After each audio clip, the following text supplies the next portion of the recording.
পিপাসা পেয়েছে, দেখি কোথাও কোনো জায়গায় জল পাই কিনা। জল না পেলে আমার গলাটা শুকিয়ে কাঠ হয়ে গিয়েছে। ওই তো একটা দইওয়ালা যাচ্ছে, তাকে জিজ্ঞাসা করি জল আছে কিনা। ও দইওয়ালা ভাই, দইওয়ালা ভাই, শুনতে পাচ্ছ নাকি?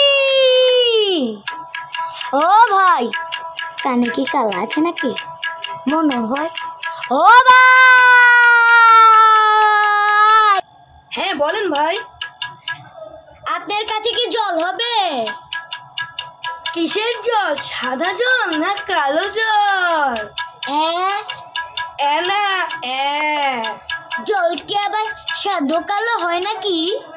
কখনো তো শুনি নাই। আমার তো লাগবে জল। হ্যাঁ জল পাবেন, আপনি আমার ভাইয়ের বাসায় যান তাহলেই পাবেন, সাথে নুন তো আছে। জলে কি আবার নুন তো আছে? কখনো তো শুনিনি। আপনার ভাই কোথায় থাকে? জায়গার ঠিকানা দিন ভাই, ওখানে কি জল পাওয়া যাবে? সাদা হোক, কালো হোক, নুলতো হোক, নীল হোক, সবুজ হোক, এমনি যা হোক তাই খাবো আমি। জল চাই, জল। হ্যাঁ, সামনে উঠে নদীর পার হওয়ার পর সেখানে আমার ভাইয়ের বাসা। হ্যাঁ, আমার ভাই কিন্তু বিজ্ঞানী। তাই যেতে তো হয়, যাই তাহলে ভাই। ঠিক আছে যান। যাই। ভিতরে কেউ আছেন? আমার নাম খোকা, আছেন কেউ? ও ভাই, ভাই, ও ভাই। কে বাইরে?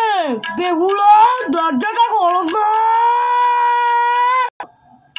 বলছি ওটা কে গো? হ্যাঁ মা, ওই তো কাটাতে নিয়ে এসেছে।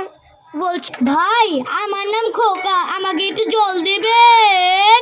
ভেতরে এসে বসেন।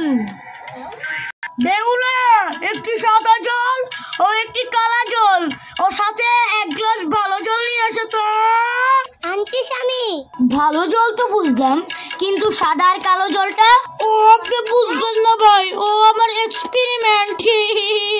আমরা ভালো জলও খাই, খারাপ জলও খাই, কিন্তু ঢেনে জল খাই না। আপনি তাহলে আমাকে ভালো জলই দিন। ঠিক আছে, নিন। শান্তি পেলাম। বেটাকা জচ্ছর এবং খানকির জানি কোনো হাকার।